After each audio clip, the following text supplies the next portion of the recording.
Big news from Europe. Xi Jinping has just rented an apartment in Amsterdam. No, I'm just kidding. He hasn't really. BYD outsold Tesla again. That makes 2 months in a row, which is interesting. Lots to say about this. If you're someone who really, really likes Tesla, I also think the cars are really great. I have really no opinion on the whole Musk thing and the politics thing. I don't really get into that on this channel. But you're very welcome to say stuff in the comments. Just keep it polite, because for some reason YouTube is just holding so many comments. And the other day somebody said, delete the door handles on the Zeekr 7X. And nothing wrong with that comment, but YouTube is holding weird stuff. So if you're a Tesla person, you think because I'm kind of saying Tesla is doing less good this year, even though it objectively is, if you're going to get annoyed and say something, keep it mild, because then it has a chance at actually sticking on YouTube. Or be clever, or write it maybe in a foreign language, I don't know.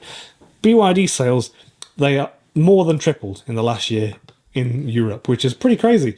Tesla now holds 1.2% of the market share in Europe. BYD is at 1.3%.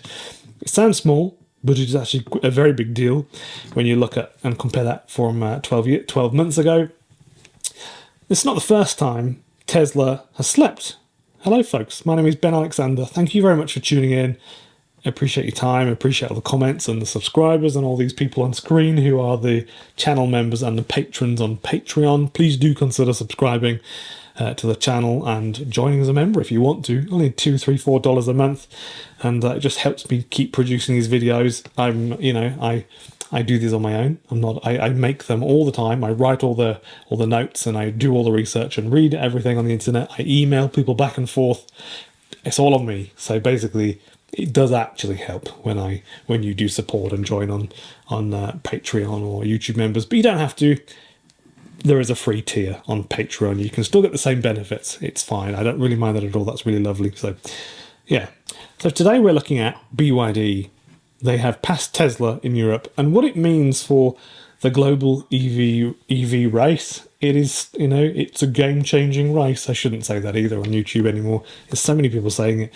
Let's start with the numbers. In August 2025, Tesla sold around 10,800 vehicles in Europe, which is actually down from 17,000 a year ago. So, I don't know, what's that, like 30%, 35% down from last year?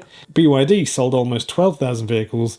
Last year, they only sold somewhere around 4,000 vehicles, 4,500 vehicles. So that's a massive growth spike from BYD in the last 12 months. But to be fair, we've seen the same sort of thing in Australia. We've seen it now in Europe. We've seen it in a couple of other places in the world. So yeah, sales are down more than a third for Tesla. This is objective data. You can't really, you can't really pretend that it isn't happening anymore and say that it's just a blip. Meanwhile, BYD's have tripled.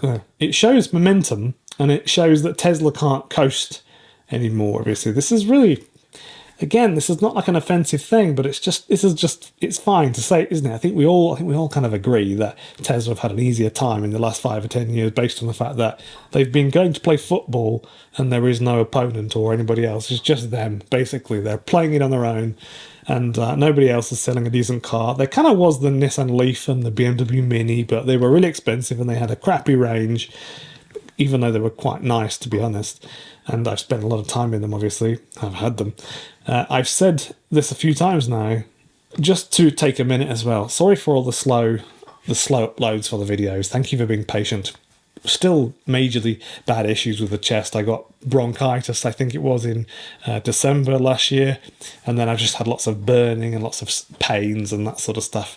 Sometimes it really affects just breathing or being comfortable, and I can't barely talk. So pretty crappy, honestly, and I think it was pretty much because I maybe strained something in my chest, but I suspect what with the doctors and that sort of thing think is that I didn't wear a mask when I was moving some grass, and so I've breathed something in and I got a really bad bronchitis, and then that just caused lots of issues. 9 or 10 months later, still suffering quite a lot basically every day from it. So I hope that goes away, but that explains what's going on. Also, it was at the worst possible time. I'm trying to renovate an old house, 100-year-old old house. lots to do. Literally this week, replacing floorboards and pulling them up and putting new floorboards in and strapping things to a trailer and renting a ute and stuff like that. And yeah, it's just a lot. It's just the worst possible illness at the worst possible time. It's crap, but I find a bit of solace in doing my videos. So it's nice that you watch, because it gives me a good reason to actually want to sit down and take a bit of time out. So it's nice. Normally, though, basically from next week, probably, I'll be doing my videos constantly again. A video or two every day, just reading stuff, making really interesting videos, and try and post them for you. So, yeah, I don't mind Teslas, honestly. I'm perched amply on the fence. Never owned one, have considered buying a Model 3 in the last so many years, but due to being back and forth and moving around the world a bit, it's really hard to kind of make a purchase like that and be really confident that it's a reasonable one, because I'm about to go back abroad for 6 months. So that's the sort of thing I'm dealing with. But also, thank you for subscribing and for joining as a member on the channel, and for all the nice comments, and also the emails I've received, and on Facebook and on Instagram. Really nice to see all the comments and that sort of stuff. People having just legit chats and conversations, and people being really chipper in the comments. Someone saying something, someone else saying something else, and someone going, "Oh, thanks, buddy," in the comments. Yeah, that warms me cockles, honestly. It's really nice. So why did this happen outside of Tesla haven't had any competition? Why else could it have happened? BYD, obviously, they offer variety. They've got the Dolphin, the Seal, the Atto 3, or as the Australians call it, the Addo 3, Tang, Han, Seagull. They have a car basically for all buyers, from 15,000 euros to 60,000 euros roughly. Tesla has just 2 models, which basically, for basically what the Australian population seem to care about. You've got the Model 3 and the Model Y. Both mid-priced, not overly expensive, but fairly pricey, $60,000, $70,000, $80,000, $50,000, $60,000. It's a lot of money for a lot of people, but there's no budget option and no base model variants or anything like that. And they still charge $3,000 to change the Model Y to red, which I think is just outrageous, honestly, as I've said about 4 times before. And yeah, there's no 7-seat SUV, for example. Price definitely matters to most people. People could potentially give all their nest egg away and buy an $80,000 car if they want to, but they would much rather buy something that's just as good for them for $40,000. So now that competition's coming in, people are not buying as many Model Ys or Teslas and that sort of stuff. Also, the Elon Musk stuff and the Trump stuff and the politics, that really didn't help. Obviously, I did the poll recently where I said, do you think Elon Musk has damaged the reputation of Tesla? 85% or something like that out of 300 or 400 votes said yes. Just out of yes and no, yes. The BYD Dolphin, that starts at 23 grand in Europe. That's a bargain, really. And the Seagull in China is about 8,000 euros, obviously. It's like double that in Europe. The range is good for the Seagull as well. You get 300, 340 kilometers real world, and a bit more if you're careful. Some people saying they're getting 400. These are good cars. This is a whole area of the market that you can't get from Tesla. So that's where we're at. We've left the Tesla world. Now they're kind of focusing on not cheap cars. They're focusing on autonomy, basically. A lot of people know this. And so other brands are coming in, taking that space now to service all of us, basically, who want to spend 30 grand on a car, or 40 or 20. So the Seal can do up to 570 kilometers WLTP. So if you go slow, you'll get that. That's quite similar to long-range Model 3, for example. Charging is quick as well, up to 150 kilowatts. Not the fastest, but it's competitive. The Dolphin does real-world 400, 420, 440 kilometers in summer if you don't use too much heat and you're efficient. That's enough for basically everybody, almost everybody. And there's obviously an elephant in the room, right? Tesla still has the supercharger network, over 1,000 sites across Europe or more. And it's brilliant. That's definitely to their advantage, and it works really, really well. The ecosystem in its entirety is brilliant. BYD relies on third-party networks. People don't seem to really mind that, but I think obviously owning an EV, it's all about charging at home, isn't it? That's the idea, is that you go home, you treat it like a phone. You go home, you put it on charge. When you want to go out again, you take it off charge and you continue driving. It's kind of the same sort of thing. But these networks outside of Tesla, they're expanding quite quickly. I don't think anybody really thinks quickly enough, but fairly quickly. Ionity has over 3,000 chargers in Europe.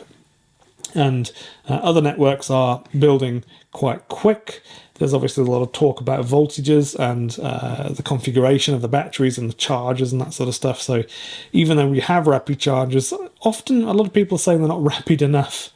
And yeah, personally, I don't mind charging at home or slowly or on a bad rapid charger in public. It doesn't bother me at all. I rarely use public charging or anything like that. So yeah, I really don't mind at all. But some people definitely do. They passionately hate it. They're really aggravated by crappy charging infrastructure. I've never had any troubles or issues charging out and about at home. If you follow a couple of basic rules, like always arrive with, I don't know, 20% buffer. It's not really an issue these days, but I do remember driving a Nissan Leaf 10 years ago, or a Mini electric, and yeah, there is almost no range anyway. So actually having a buffer was just like a pipe dream.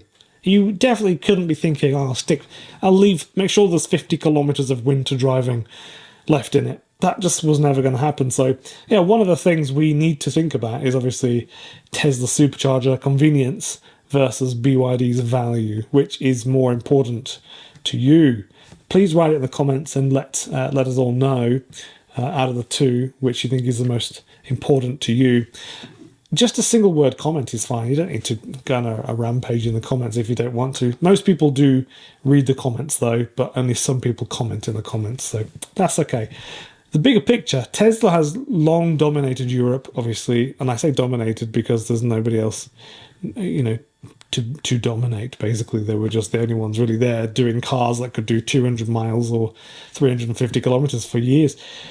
Volkswagen obviously once ruled with diesels. Even after Dieselgate, they still successfully did quite well with their diesel sales.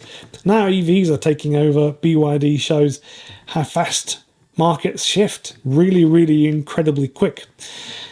For consumers, this is good, I think. We get cheaper and more competitive cars, more choice, better price, stronger competition.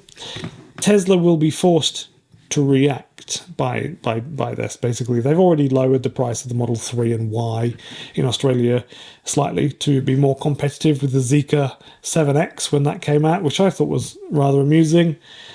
Maybe with cheaper models or faster innovation. Either way, buyers should, in theory, win. I don't see how we can really lose with this. So what do you think? Is this the start of BYD dominance in Europe? Or they did just triple their sales, right? Or will Tesla still stick around for another 5 or 10 years or bounce back or something like that? Or do you think that the autonomy boom will come in 2 years' time and then all of these new cars, Dolphin and Seagulls and things like that, are all kind of half irrelevant at that point, and so therefore Tesla will win in the end? What do you think will go on? Just please feel free to put a prediction or just talk about it in the comments. It's a really interesting thing to do because we're going through this big change. Is this the beginning of the end of the Tesla era?